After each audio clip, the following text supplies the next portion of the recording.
Hello, dear bankers. Hello to everybody. A very warm welcome to JIB CIB Prep. हम कर रहे हैं आपका सब्जेक्ट BRBL तैयार, जहां मॉड्यूल बी कर रहे हैं। मॉड्यूल बी का यूनिट 8 और 9 हम ऑलरेडी कर चुके हैं। आज हम यूनिट 10 करने वाले हैं। Foreign exchange management act 1999 is what is our topic for today. अगर मैं थोड़ा सा बैकग्राउंड दूं फेमा का, तो फेमा नहीं हुआ करता था, फेरा हुआ करता था। फॉरेन एक्सचेंज रेगुलेशन एक्ट हुआ करता था। टेम्पररी स्टेटस पे आया था फॉर जस्ट 10 ईयर्स। जब हम इंडिपेंडेंट हुए थे पंडित जवाहरलाल नेहरू जी के प्राइम मिनिस्टरशिप में, और इसको परमानेंट स्टेटस मिल गया था इन द ईयर 1957। फिर कुछ मेजर अमेंडमेंट्स हमारे को दिखाई दिए जब इंदिरा गांधी जी हमारी प्राइम मिनिस्टर थी। फेरा 1973, यहाँ पे डायरेक्टरेट ऑफ एनफोर्समेंट या एनफोर्समेंट डायरेक्टरेट, हमारे पास एक बॉडी इस्टेब्लिश हुई। कोका कोला जैसी कंपनीज इंडिया छोड़कर चली गई थी। Okay, then it came back once again. But अब फिर अटल बिहारी जी वाजपेयी जी के प्राइम मिनिस्टरशिप रेन में हमें फेमा 1999 मिला। मतलब फेरा जो है फेमा में तब्दील हो गया।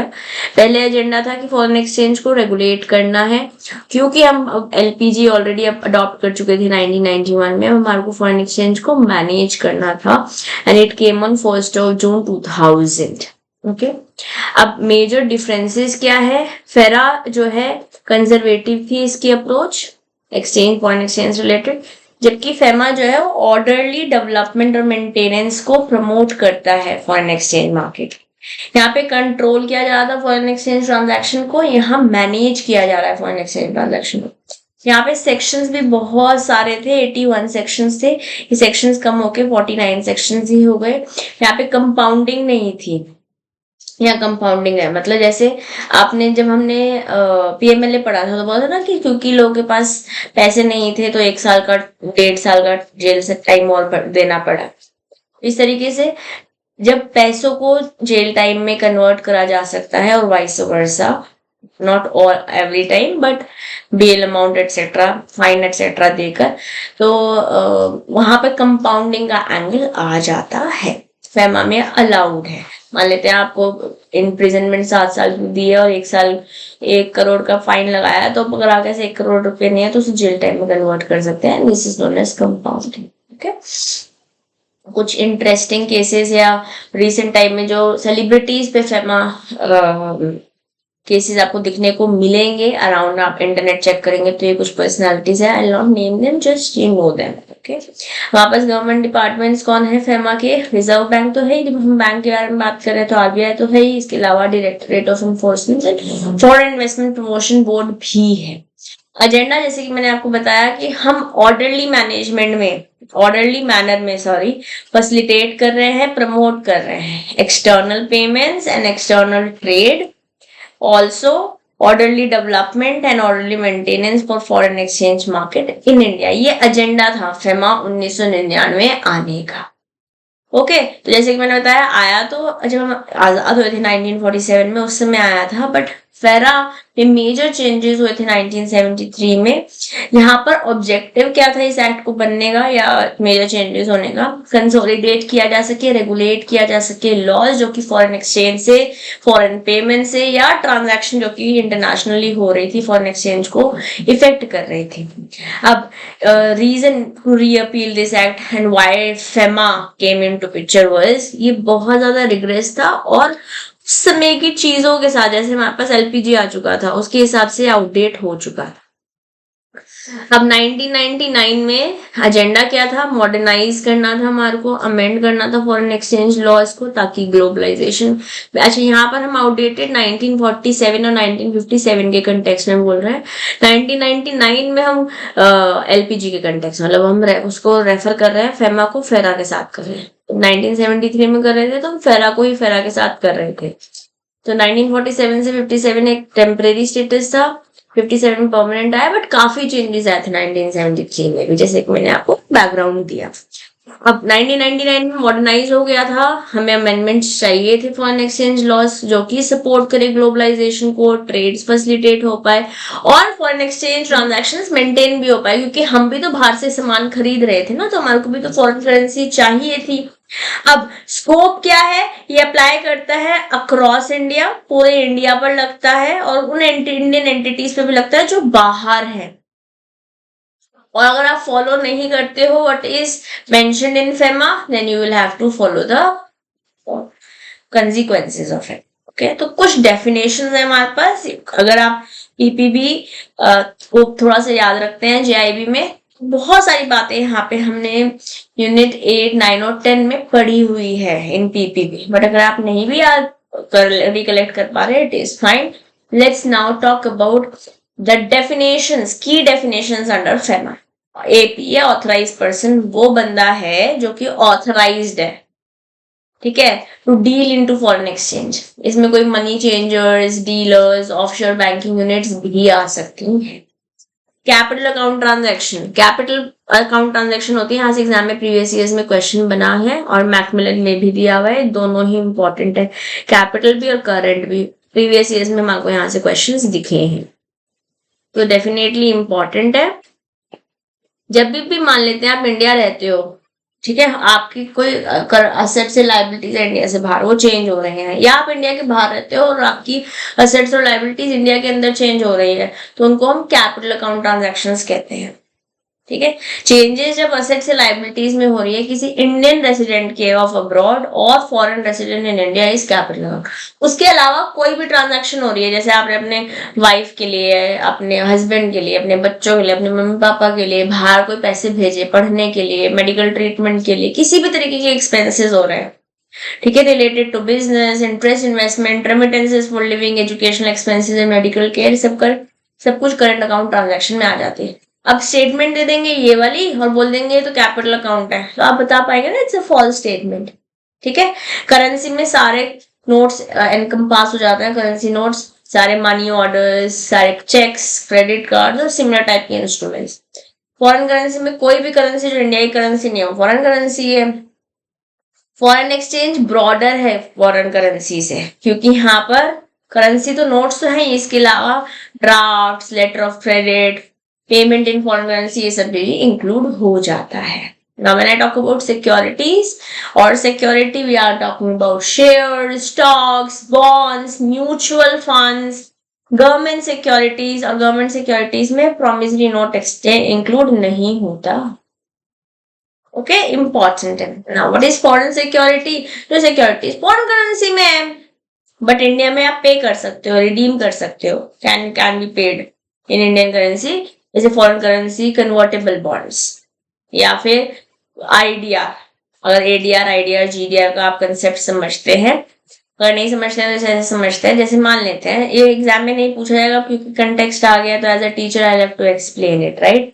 जैसे मान लेते हैं कोई बंदा इंडिया में बैठा है, या ऐसे समझते हैं कोई एक कंपनी है जो इंडियन कंपनी है, उन्होंने शेयर्स इश्यू करे। जब उन्होंने शेयर्स इश्यू करे तो कौन सी करेंसी में इश्यू करेंगे?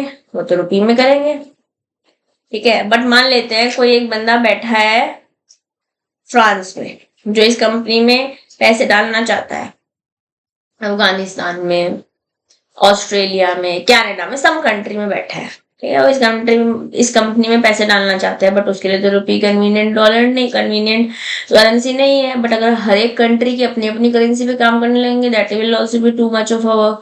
बट डॉलर एक करेंसी है जो ये भी एक्सेप्ट कर सकता है और हम भी कन्वर्ट कर सकते हैं। तो अब ये कंपनी क्या करेगी, इस रुपये वाले शेयर के अगेंस्ट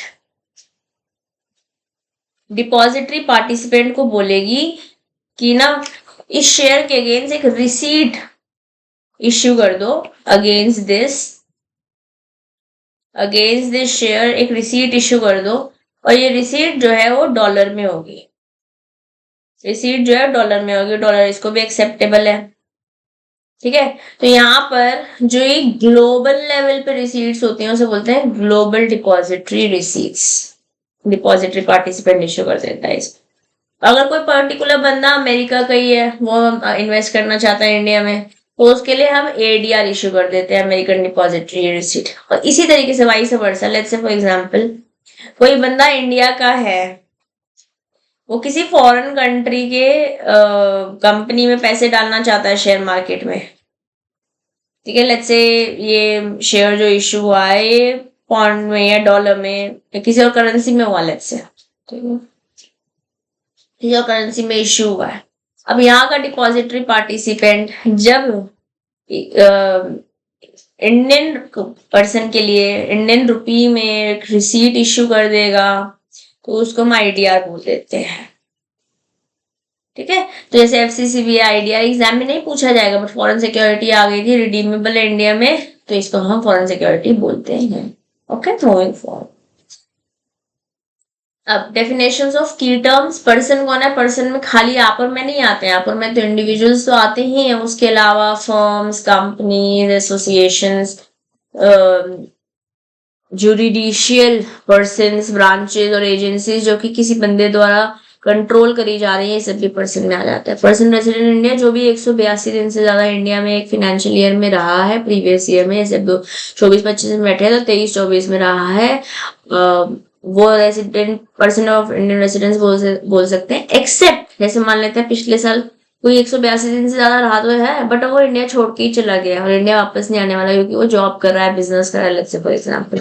इसलिए बोल रहे हैं excluding those people with employment और बिजनेस इंटेंशन अब्रॉड, ठीक है। रिपाट्रिएशन टू इंडिया, ये रिपाट्रिएशन टू इंडिया मतलब जब आप फॉरेन एक्सचेंज को इंडिया ले आते हो, या तो रुपी में या फॉरेन एक्सचेंज अकाउंट में। हमने अगेन पीपीपी का रेफरेंस दूंगी, अगर आप जेआईबी रेफरेंस याद रखते हैं तो, रिकलेक्ट कर पा रहे हैं तो, वहां पे हमने foreign currency account, resident foreign currency account, resident foreign currency deposit account, FCC, SNRR, yes, diamond dollar account, ऐसी बातें हम करके आ रहे हैं ना। तो ऐसे ही कुछ फॉरेन एक्सचेंज अकाउंट्स होते हैं जो इंडिया में खोले जा सकते हैं, और आप इंडिया लेकर आ रहे हो तो फॉरेन करेंसी में ला रहे हो, रुपी में ला रहे हो, उसे रिपाट्रिएट, बेसिकली इंडिया लेकर आ रहे हो, पेमेंट इंडिया में हो रही है।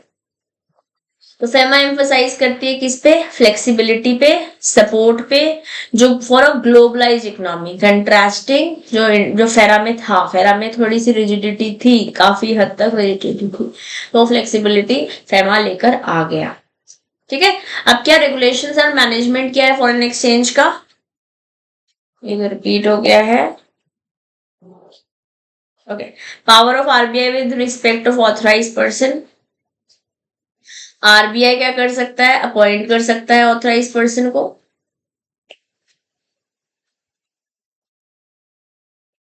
अपॉइंट कर सकता है ऑथराइज पर्सन को, और इंस्पेक्ट भी कर सकता है। ये पावर है आरबीआई के पास, ये ऑथराइज पर्सन को क्या कर सकते हैं, ये लाइसेंस दे रहा है ना।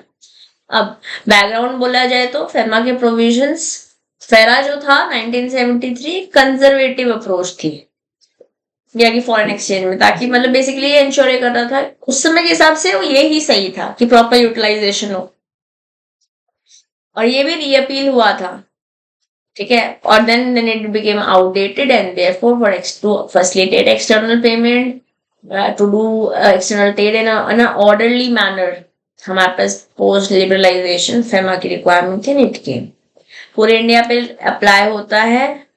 ये सारी इंडियन एंटिटीज जो अब्रॉड भी है उन पे भी अप्लाई होता है, किसी भी तरह की पेमेंट्स, डीलिंग्स, ट्रांजैक्शन हो रही हैं उन सब पे आ रहा है, क्योंकि हमें ऑलरेडी पढ़ चुके हैं। I am not reading it once again. Regulation of foreign exchange बोले तो restriction and unauthorised dealing in foreign exchange of securities regulate करता है फॉरेन एक्सचेंज। पेमेंट टू और by non resident must occur through authorised channels. पता चल रहा है terrorism etcetera promote हो रहा है, we don't want that happening. Financial transaction tied to asset outside India are regulated. तो हम यहाँ पे कैपिटल अकाउंट ट्रांजैक्शन के बारे में बात कर रहे हैं, ऑलरेडी मैंने आपको समझा दिया है, yes. Export proceeds must be repatriated to India, मतलब इंडिया से आप सामान कुछ बाहर भेज रहे हो तो ऑफकोर्स इंडिया आनी चाहिए, पेमेंट रिपाट्रिएट होना चाहिए।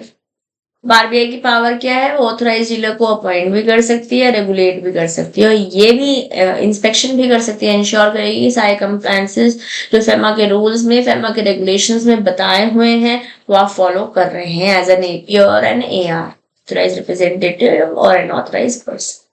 पेनल्टीज क्या है? आप अगर कंट्रावीन करते हो, मतलब जो एक्ट में लिखा है वो फॉलो नहीं कर रहे हो, उसे वायलेट कर रहे हो, तो आप पे पेनल्टी जो भी अमाउंट है उसका 3 टाइम्स या फिर 2 lakh.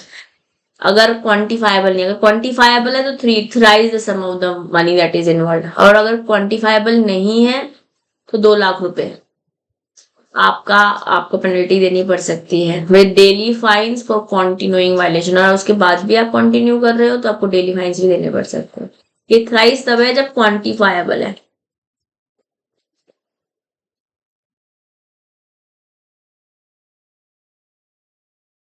I hope this is clear. ठीक है, सीवियर वायलेशन, अगर आप मतलब कॉन्टिन्यूस करे जा रहे हो, ठीक है, एक्विजिशन है, आप पे फॉरेन एक्सचेंज है, फॉरेन एसेट जो कि प्रिस्क्राइब लिमिट से ज्यादा है, तो आपको 5 साल तक की जेल और फाइन्स दोनों देने पड़ सकते। अब मान लेते हैं आपका there was a case going on, okay, अब आप सेटिस्फाइड नहीं हो तो आप अपील लेके कहाँ जाओगे? स्पेशल डायरेक्टर के पास लेकर जाओगे। अगर यहाँ से भी सेटिस्फाइड नहीं हो तो आप एपिलेट ट्राइब्यूनल में लेके जाओगे। एपिलेट ट्राइब्यूनल फेमा का बन रखा है फॉर लीगल क्वेश्चन। अगर क्वेश्चन ऑफ लॉ है, अगर क्वेश्चन ऑफ फैक्ट और क्वेश्चन ऑफ लॉ दो अलग अलग बातें होती हैं, कभी मैं समझाऊंगी, अभी इसको ऐसे ऐसे समझते हैं। क्वेश्चन ऑफ लॉ है अगर, तो मान लेते हैं क्वेश्चन ऑफ लॉ को इस तरह से बोल सकते हैं, फंडामेंटल, किसी की फंडामेंटल राइट जो कॉन्स्टिट्यूशन बोल रखी है वो फॉलो नहीं हो पा रही, लेट्स से, तो आप अपील जो है हाई कोर्ट और सुप्रीम कोर्ट में भी लेकर जा सकते हैं। This is what it is trying to mean, okay. अब डायरेक्टरेट ऑफ एनफोर्समेंट या ईडी बोलते हैं, ये सेंट्रल गवर्नमेंट द्वारा इस्टेब्लिश किया गया है। यहाँ पे एक डायरेक्टर है और ऑफिसर्स हैं जो कि बेसिकली ऑफिसर्स ऑफ एनफोर्समेंट हैं। डायरेक्टरेट ऑफ एनफोर्समेंट है, एम्पावर्ड, इनके पास पावर है कि वो एनफोर्स कर सकते हैं फेमा की प्रोविजंस, इन्वेस्टिगेट कर सकते हैं अगर कहीं पे वायलेशन हुआ है, और इंश्योर करेंगे कि जो भी रेगुलेटरी फ्रेमवर्क है, जो लॉ बोल रहा है, वो कंप्लाई हो रहा है। सेक्शन हमें याद नहीं करना है। अब पावर ऑफ एनफोर्समेंट ऑफिसर क्या है? जो एनफोर्समेंट ऑफिसर हम इसके बारे में बात कर रहे हैं, ऊपर डायरेक्टर ऑफिसर के बारे में बात कर रहे हैं, जिनके पास अथॉरिटी है, चाहे वो डायरेक्टर है चाहे ऑफिसर है, मतलब असिस्टेंट डायरेक्टर, चाहे उसके ऊपर की पोजीशन के बारे में बात कर रहे हैं, पोजीशन अबव। इन्वेस्टिगेट कर सकते हैं वायलेशन फेमा के प्रोविजंस में, इंक्लूडिंग रूल्स, रेगुलेशंस, नोटिफिकेशंस और आरबीआई की डिरेक्शंस भी।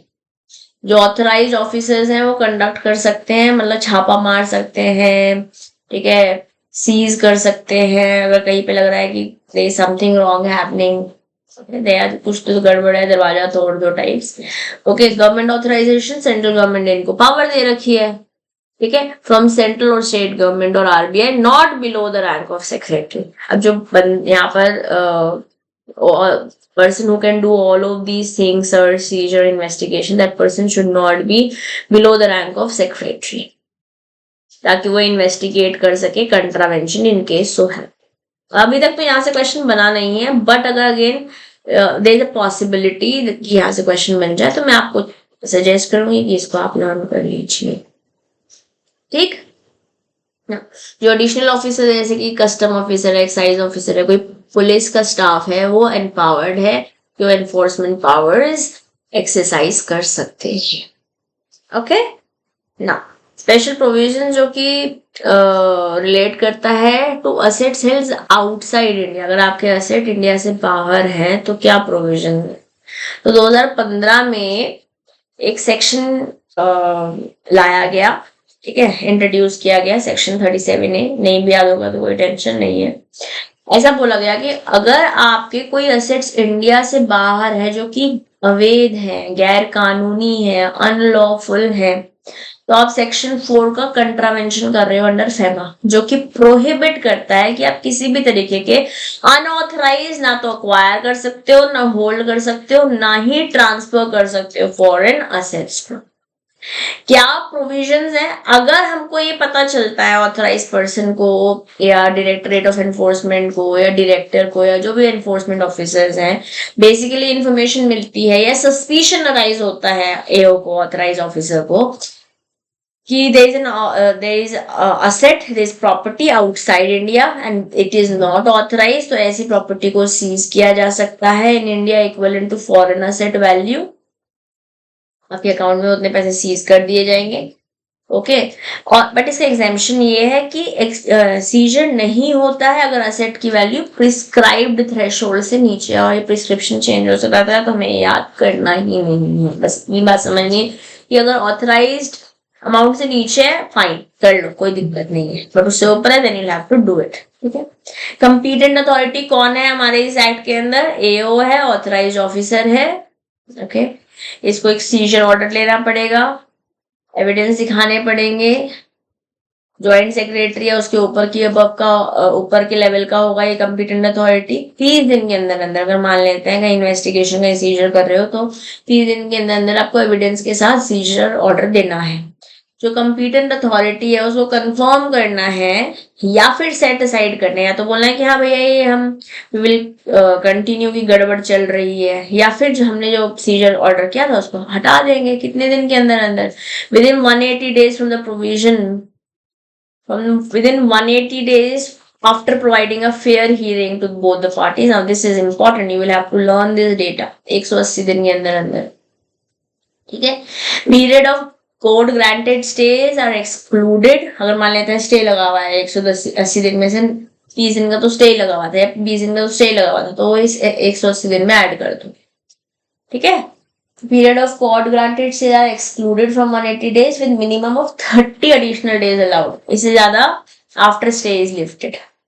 ठीक है, स्टे ऑर्डर हट गया है उसके बाद 30 दिन का एडिशनल डे आपको मिल सकता है कम से कम। ठीक है, ड्यूरेशन ऑफ सीजर क्या है? सीजर जो है वैलिड रहता है अगर सीज हो गई आपकी प्रॉपर्टी अंटिल द एडजुडिकेशन या ऑथराइज ऑफिसर या एडजुडिकेटिंग ऑफिसर प्रोसीडिंग्स, मतलब जो भी कानूनी कार्यवाही है उसे कंक्लूड नहीं कर देता है। ठीक है, तो जो हमारा एडजुडिकेटिंग अथॉरिटी है वो नेक्स्ट कोर्स ऑफ एक्शन बताता है। डिस्क्लोजर फॉर अग्रीव्ड पर्सन, अगर मान लेते हैं कोई बंदा अग्रीव्ड है, उसके साथ गलत हुआ है। ठीक है, अगर एक अग्रीव्ड पर्सन है वो फॉरेन एसेट को डिस्क्लोज कर देता है या पेमेंट इंडिया में ले आता है, तो हो सकता है कंपीटेंट अथॉरिटी या जो एडजुडिकेटिंग ऑफिसर है वो इस सीजर को हटा दे after following a due process. मतलब ऑफ कोर्स कानूनी कार्रवाई तो यहाँ पर भी रहेगी। अपील्स, अगर ऑर्डर कंपीटेंट अथॉरिटी से आप सेटिस्फाइड नहीं हो तो स्पेशल डायरेक्टर के जाते हो, वहां भी सेटिस्फाइड नहीं हो तो अपीलेट ट्राइब्यूनल में जाते हो। मैंने पीछे आपको बता ही दिया है। Compounding, no compounding, violation under section 37A are non compoundable. वैसे तो हमने कंपाउंडेबल इन जनरल समझा था कि यहाँ नहीं था, यहाँ है, बट कंपाउंडिंग 37A जो नया 2015 में सेक्शन इंसर्ट हुआ, ये इसमें कंपाउंडिंग अलाउड नहीं है कि पैसे दो और चलो बाय टाटा। ठीक है, इम्प्लीकेशन क्या है? बेसिकली इस पूरे लॉ का, फेमा एक्ट का अल्टीमेटली एजेंडा ये है कि इलीगल फॉरेन एसेट नहीं चाहते हैं, तो स्ट्रिक्ट स्ट्रिंजेंट मेजर्स हैं सेक्शन 37A में जो नया 2015 में हुआ है कि अगर आपने अनलॉफुली कोई एसेट अब्रॉड ले रखा है थ्रेशोल्ड लिमिट के ऊपर, थ्रेशोल्ड लिमिट के नीचे एग्जेम्प्टेड है।